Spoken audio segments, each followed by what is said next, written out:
The air in the conference room smelled like stale Keurig coffee and impending doom. It was 9 o'clock a.m. on a Friday, the kind of gray, drizzly morning in Virginia that makes the glass-walled offices of Atlas Ridge Systems look less like a tech innovation hub and more like a high-end aquarium for depressed fish. I was sitting in my usual spot, the one with the best view of the server room door, my spine aligned with the precision of a cryptographic hash function. I don't slouch, I don't fidget, and I certainly don't panic.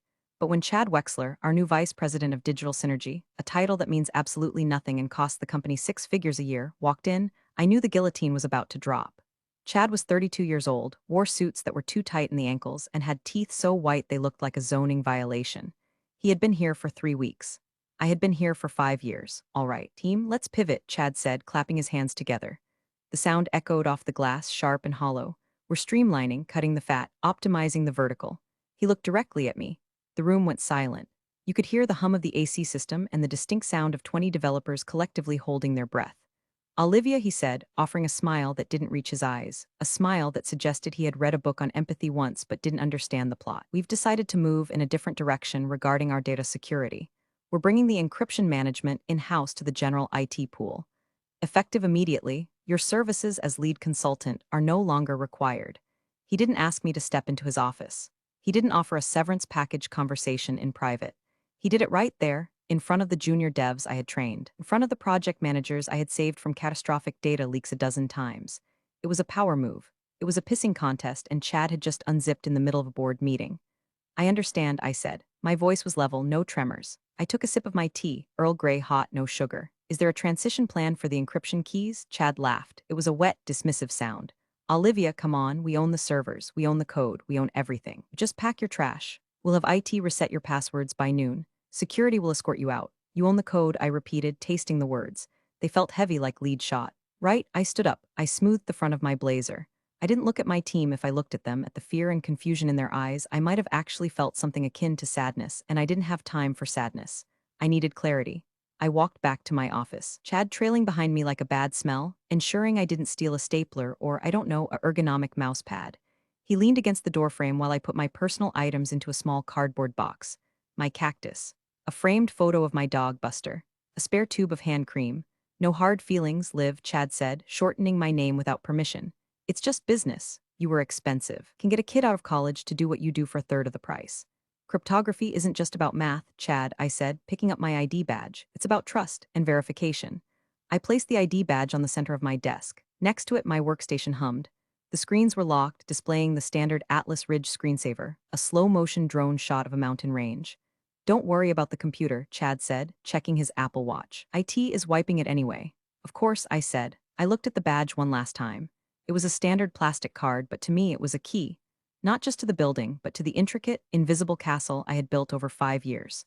A fortress of logic and algorithms that kept this company's data safe from the wolves of the dark web, and Chad just evicted the architect. By the way, if you enjoy stories about corporate idiots getting exactly what they deserve, go ahead and hit subscribe button.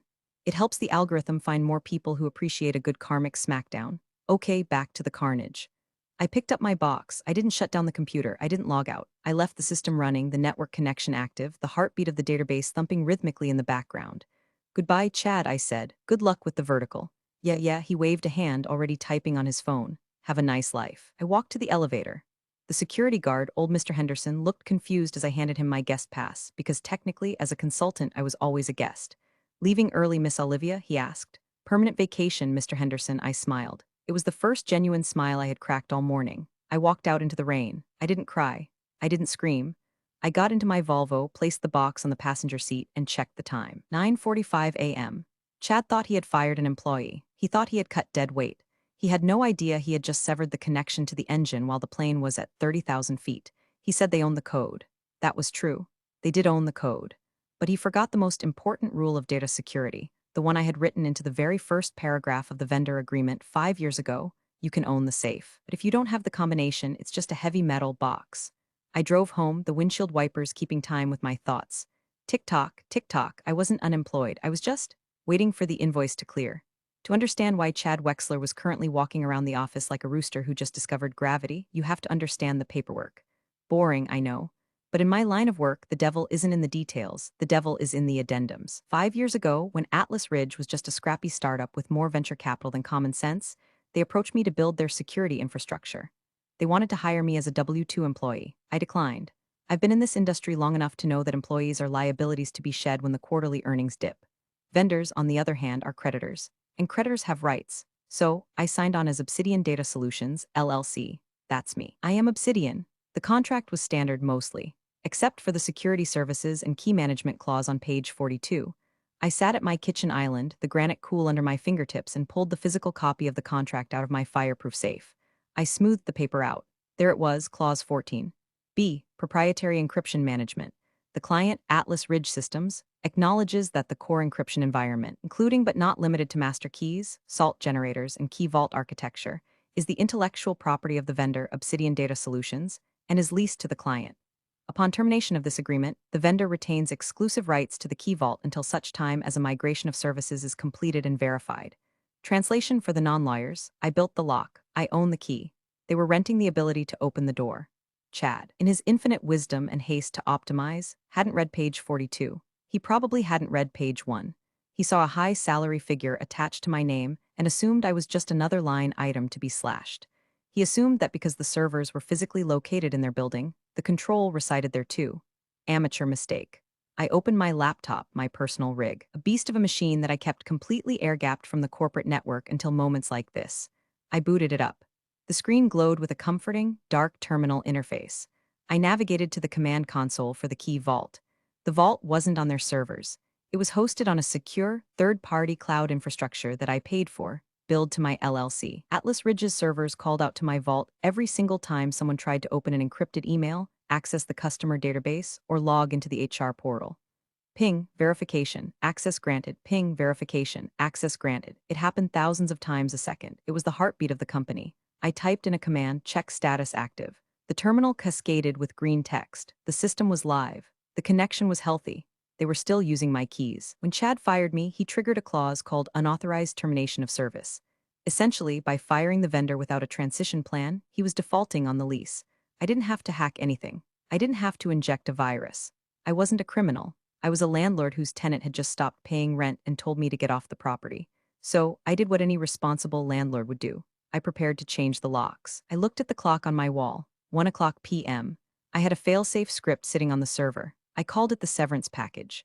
I had written it 3 years ago, late one night after a particularly grueling audit where the previous manager had tried to throw me under the bus for a mistake he made. The script was simple. It listened for a specific signal, or rather, the absence of one. Every Friday at 5:00 p.m., I manually renewed the security token for the coming week. It was a 5-second task I did from my phone. If the token wasn't renewed, well, I looked at the terminal. I could renew it now. I could be the bigger person. I could call Chad, explain his mistake, and help them transition the keys over the next 3 months like a professional. Then I remembered his laugh. You just pack your trash. I remembered the way he looked at my team, treating them like furniture. I remembered the 5 years of missed birthdays, the late nights patching zero-day vulnerabilities, the absolute silence of my social life, because I was too busy keeping their secrets safe. I closed the terminal window. I wasn't going to renew the token. Instead, I opened a new window and drafted a simple configuration update for the key vault. SET lockout time equals 17:00:00 EST set display message equals error 402 payment required. I hesitated. Payment required was too generic. Chad wouldn't understand. He needed clear instructions. I deleted the line. I typed a new one. Set display message equals consulting fee, $5 million contact vendor for keys. I hit enter. The command queued up, waiting for the clock to strike 5. The trap was set, the bait was taken. Now, all I had to do was wait for the snap. I went to the kitchen and made a sandwich, turkey and Swiss on rye. It tasted like justice.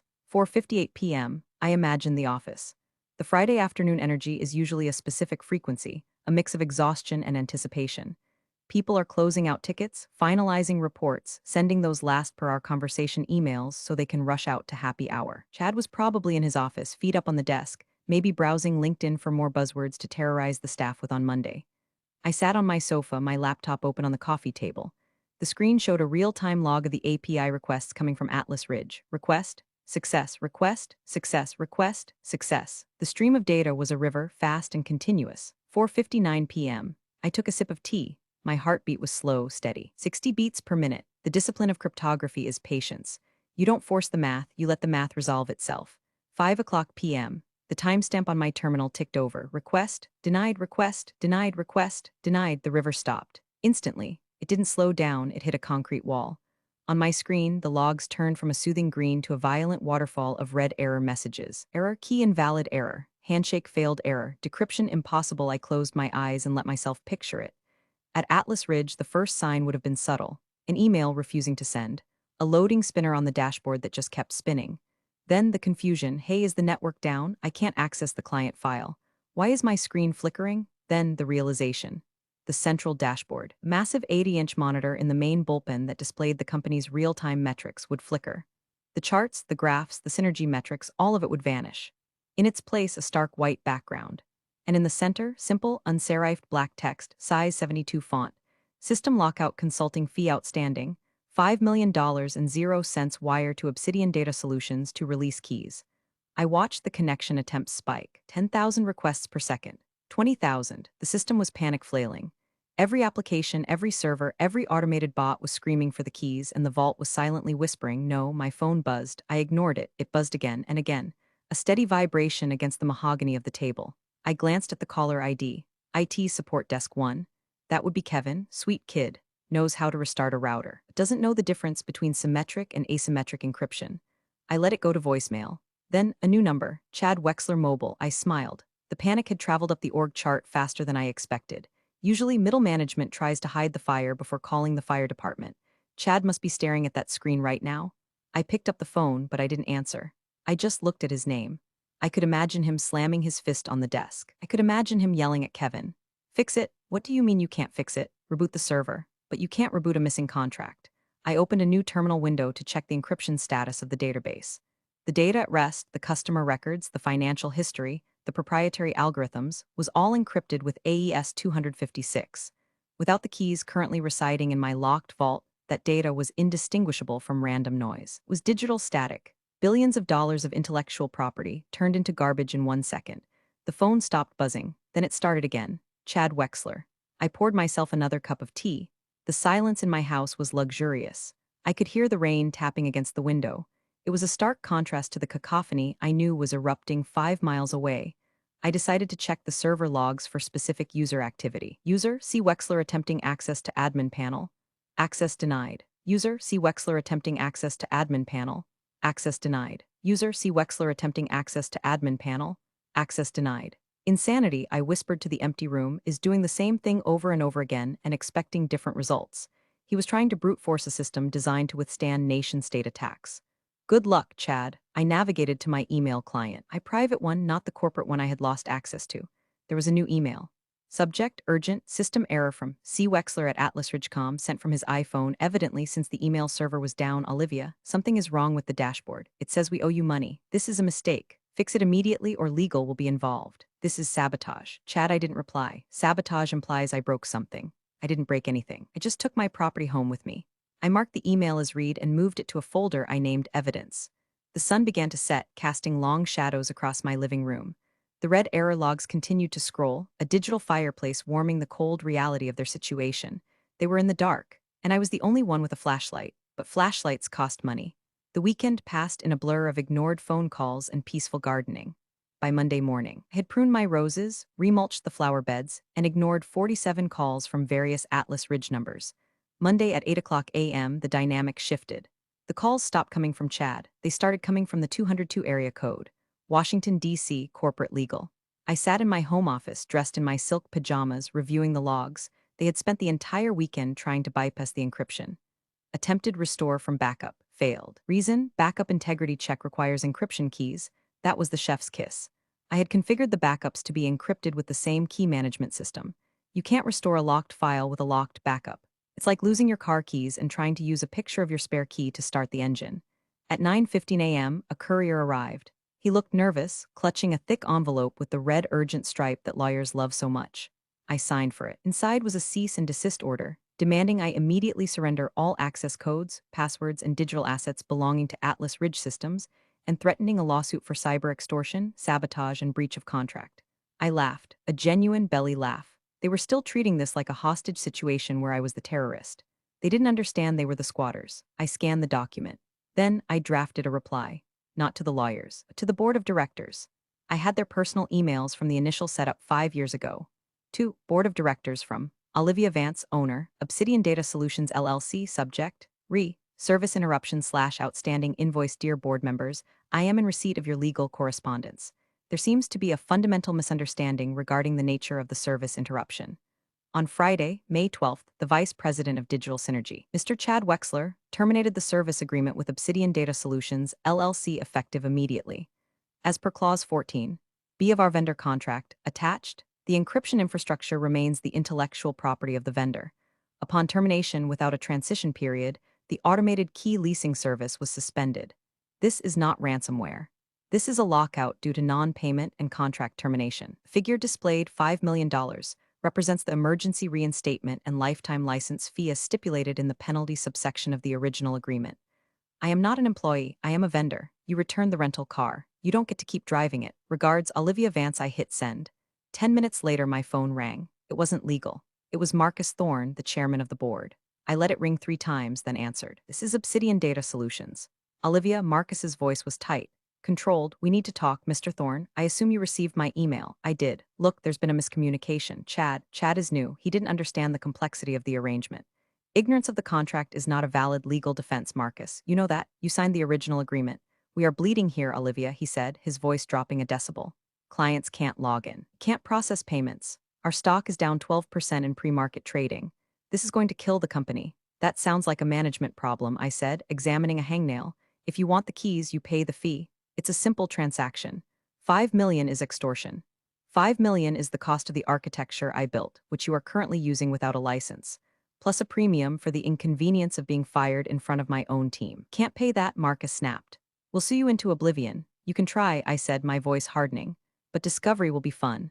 I have logs of Chad Wexler attempting to brute force the system all weekend. I have logs of the termination where he explicitly stated the company owns everything without verifying ownership.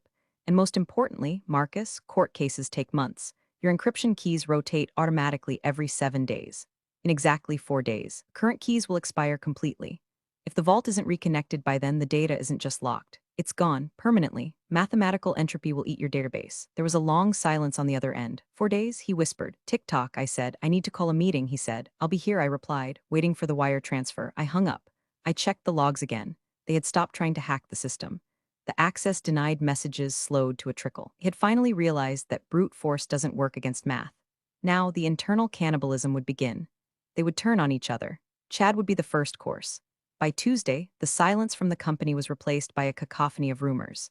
I knew this because my personal phone was blowing up with texts from the dev team, the people Chad hadn't fired yet, but who were currently sitting in a dead office, unable to write a single line of code. Text from Sarah, senior dev. OMG Liv, Chad is sweating through his suit. He's screaming at the CTO. They're looking for physical backups in the basement. Text from Mike, sysadmin. Dude, legal just walked out with boxes of files. Chad is trying to say you planted a logic bomb. I told them it's just the key server. He fired me. Lol. I watched the texts roll in like ticker tape. It was the internal implosion I had predicted. The truth was finally coming out. Legal had done their due diligence. They had discovered the smoking gun, the migration project. 6 months ago, I had proposed a plan to migrate the key management in-house. I had written a detailed roadmap, outlined the costs, and offered to train a replacement. It was a sensible, safe transition plan. Chad had canceled that project in his first week. I pulled up the archived email from my personal backup. From Chad Wexler to Olivia Vance, subject. Project Alpha canceled. Olivia, I'm canceling the migration. It's a waste of resources. The current system works fine. We don't need to fix what isn't broken. Let's focus on UI/UX updates. He had literally put it in writing. He had chosen to keep the dependency on my LLC because he was too cheap to pay for the migration. And then he fired the LLC because he was too arrogant to understand the dependency. I printed that email. I scanned it. I kept it ready. Around noon, I found myself staring at a photo on my bookshelf. It was taken 3 years ago at the office Christmas party. I was wearing a ridiculous Santa hat, holding a glass of cheap champagne, laughing with the team. We had just survived a massive DDoS attack. We were tired, underpaid, but we were a unit. I touched the glass of the frame. I didn't hate the company. I loved the code. I loved the structure. I loved the elegance of the security I had built.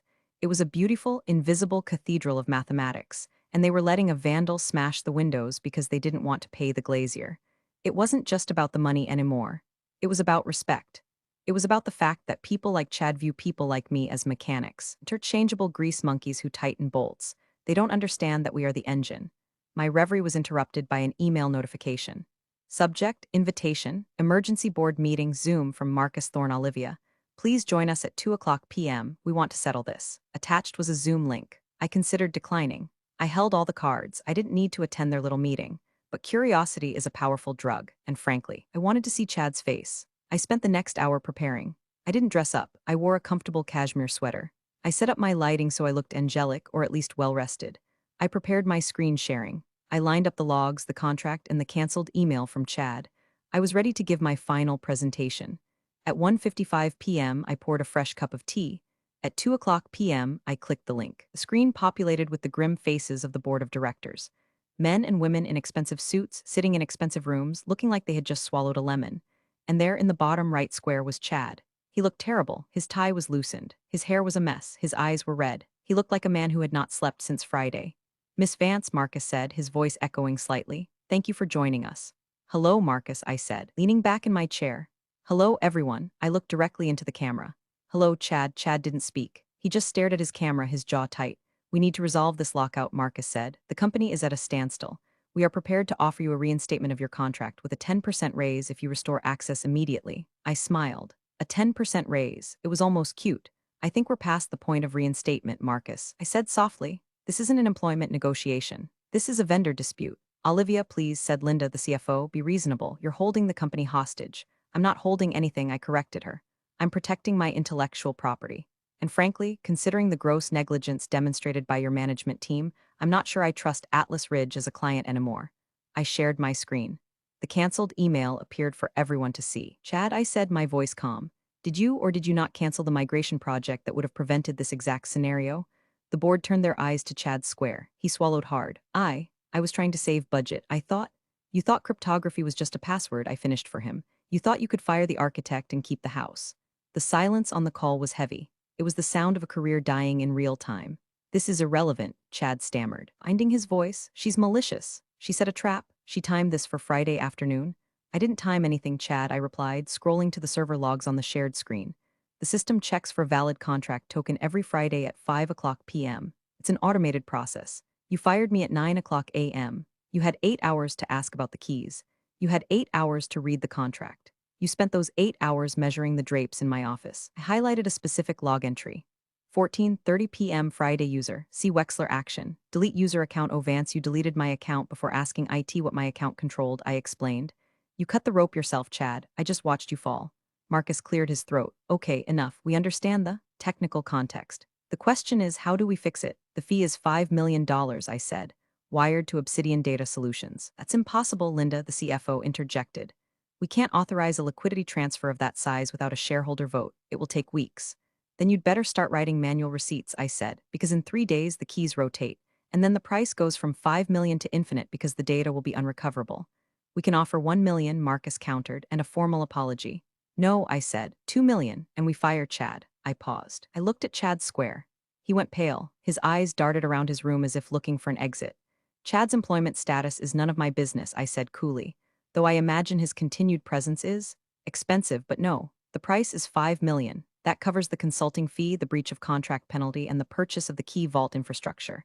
You're buying the system. I'm handing over the keys permanently. I walk away. You keep your data. This is robbery. Chad muttered. This is capitalism, I shot back. Supply and demand. I have the supply, you have the demand, and your demand is desperate. I stopped sharing my screen. I leaned into the camera. Here is the reality, I said, dropping the corporate persona for a second. You entrusted your entire digital existence to a system you didn't understand. You hired a man who treats technical expertise with contempt. Now you are paying the stupidity tax. It's steep, I know. It's cheaper than bankruptcy. The board members looked at each other, or rather looked at their screens, checking their private chat channels. I could see them typing. The back channeling was furious. We need a recess, Marcus said, to discuss. You have 1 hour, I said. I have a yoga class at 4 o'clock. I didn't have a yoga class. I hate yoga, but they didn't need to know that. 1 hour, Marcus agreed. The screen went black as they ended the call. I sat back and exhaled. My hands were shaking slightly. Not from fear, but from adrenaline. It was the thrill of the bluff, except it wasn't a bluff. I really held the gun, and the gun was fully loaded with AES 256 bullets. I walked to the window. The rain had stopped. The sky was a bruised purple. They would pay. They had to. The alternative was explaining to their investors why they lost 5 years of data because they wanted to save a monthly retainer fee. 30 minutes later, my phone buzzed, a text from Mike, sysadmin. Dude, security just walked Chad out. He was crying, actually crying. I didn't smile, I didn't cheer. I just felt a cold sense of order being restored. The chaotic variable had been removed from the equation. Now I just needed the wire transfer. The hour passed. No call. I checked the logs. Suddenly, a massive spike in activity. Alert, database integrity warning alert. Forced write attempt, they were trying something stupid. They were trying to bypass the key vault and write directly to the database, hoping to override the encryption requirement. It was the digital equivalent of trying to hotwire a Tesla with a screwdriver. Don't do it, I whispered. Don't be idiots. Alert, data corruption detected in Sector 7G. Alert, data corruption detected in Sector 7H. It had managed to corrupt the live transaction table. By trying to force unencrypted data into an encrypted container, they were scrambling the existing records. I grabbed my phone. I didn't wait for them to call me. I called Marcus. Stop it, I said the moment he answered. Tell your IT team to stop the forced write commands. You are corrupting the database. If you keep this up, even the keys won't save you. We were just trying to restore functionality. Marcus sounded defeated. You're destroying the patient to cure the disease, I snapped. Stop, now. I heard him yelling instructions in the background. The log spikes settled down. Okay, Marcus said, breathless. Okay, it stopped. You broke the transaction table, I said, looking at the damage report. That's about 4 hours of data lost forever. But the core archive is still safe. For now. We can't pay $5 million, Olivia, Marcus pleaded. The optics, the shareholders. The optics of losing the entire database are worse, I said. What if? He hesitated. What if we offer you your job back, VP level, we fire the current CTO, you run the whole show, equity, benefits, a corner office. I looked around my living room, I looked at my garden. I looked at the peace and quiet of my life without Chad, without the fluorescent lights, without the corporate jargon. I don't want to work for you, Marcus, I said honestly. Don't trust you. You let a man like Chad wreck my department in 3 weeks. That's a cultural failure, not a personnel one. I'm not fixing your culture. Then what? The money, wire it. I send the unlock command. I send you the admin codes for the key vault. You own it, you manage it, we never speak again. Fine, Marcus said. The word was heavy with resignation. Fine, send us the routing number. It's on the invoice I sent on Friday, I said, the one Chad deleted. I resent the invoice. Wire it, I said. As soon as the funds clear, the system unlocks. It will take a few hours to process, Marcus said. I'm not going anywhere, I replied. I hung up, it was done. They had folded. I sat there, watching the screen. The red error messages were still scrolling, a constant reminder of the chaos I was controlling. I felt a strange sense of melancholy. I had built that system to be perfect, to be unbreakable, and today, I had to use its perfection as a weapon. It felt like using a Stradivarius violin to bludgeon a burglar. Effective, but tragic. But then I remembered the badge on my desk. Pack your trash? No, I wasn't the trash, I was the landfill manager, and they just paid the dumping fee. 5:45 p.m. My bank app chimed. A simple, cheerful notification sound that belied the magnitude of what had just happened. Coming wire transfer. $5 million and 0 cent source. Atlas Ridge Systems operating account. I stared at the number. $5 million. It was enough to retire. It was enough to start my own firm. It was enough to buy a small island and never look at a server rack again. But I had a job to finish. I opened the terminal. I typed in the master override sequence. My fingers flew across the mechanical keyboard, the clicking sound rhythmic and satisfying. Initiate unlock sequence, auth key, redacted target, Atlas Ridge main. The terminal paused. Are you sure?